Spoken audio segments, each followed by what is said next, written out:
welcome. We're going to be doing a strawberry flavored buttercream frosting using our comfee homemade kind of juicer, pureer. You can check out our other video that we've reviewed this product before on.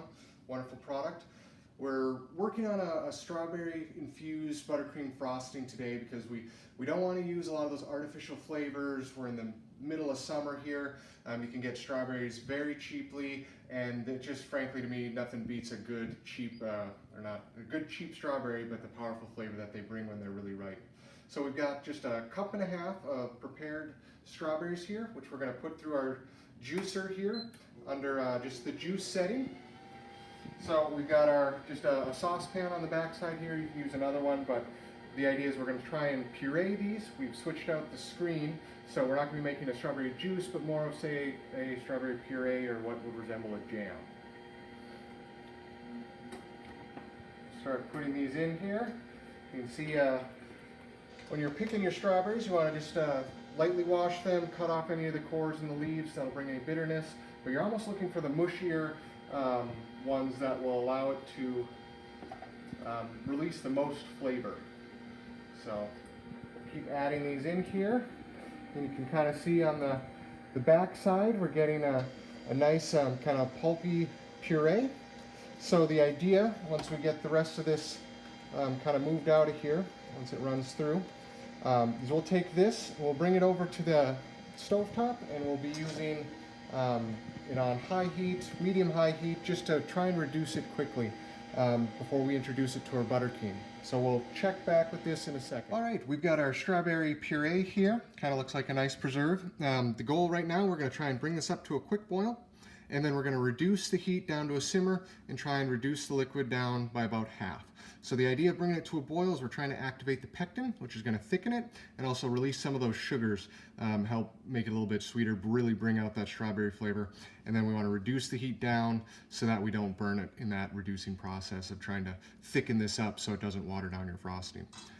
So maybe check on this in about 3 or 4 minutes, hopefully get that nice boil, reduce down, simmer for another 15. You should be ready to put it in your frosting. All right, welcome back. We've got our strawberries that we've reduced down here. You can see it's a very pasty-like consistency. Looks kind of like a nice jam. We're going to spread this out in just a baking dish that we're going to then place in the freezer to cool it down quick so it doesn't melt our buttercream. All right, so we're going to be finishing up our strawberry-infused buttercream frosting right here. We've got our strawberry preserve. Now we've taken it off of our cooling pan here. We need about 6 tablespoons, or what equates to about 3 ounces or so. We've got 1 teaspoon of vanilla extract, and then 3 cups of powdered sugar with our half a cup of butter. Sorry, 1 cup of butter, lightly creamed. So what we're going to be doing is we're going to be adding these in phases here. So the trick is not to add it all at once. We're going to start with a cup of the powdered sugar here. We're going to set that in there, kind of spread it around. Make sure you start your blender carefully so you don't get a big white cloud.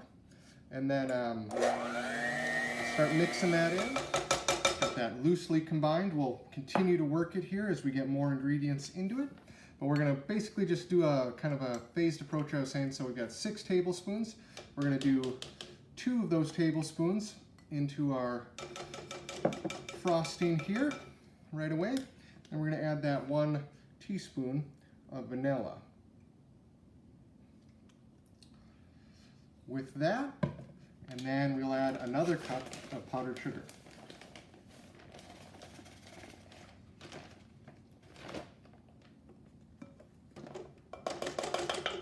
Again, to avoid the giant white cloud, we'll just try and loosely combine this and then start mixing. You can see we're starting to get a nice pink frosting built up there. So you keep scraping the sides down.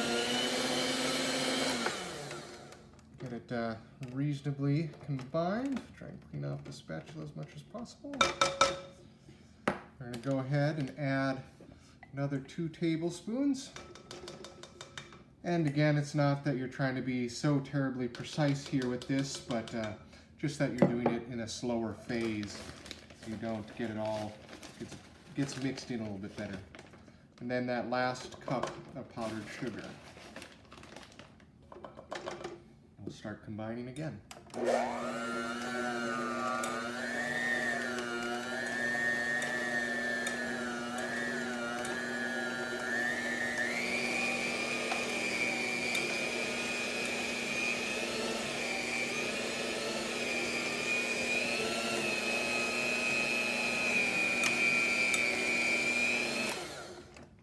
And then we'll add the last of our strawberry here. As you can see with these strawberries, we actually had a little bit left over in our baking sheet there, so you can kind of play that by your own tastes. If you decide that your frosting needs a little bit more, go ahead and add that to it. The only risk you run there is that if your strawberries are too watery, you could potentially have your frosting be a little bit runnier. So depending on if you need a stiff frosting or you can have a little bit softer frosting, you know, go ahead and make that decision based on your recipe. All right, we'll open it up here and let you see. You can see that beautiful pink frosting here. We've got a nice, relatively stiff peaks forming on it. Depending on how much air you want to beat into it, you can continue to hit this on the high speed to get a little bit more fluffy. Be careful though, you don't want to overwork it. It will start to collapse on you if you take it too far. But take this, chill in the fridge, or put right back into your piping gun, or frost your cake, or whatever you're going to do with a standard spatula. But it's basically ready to eat.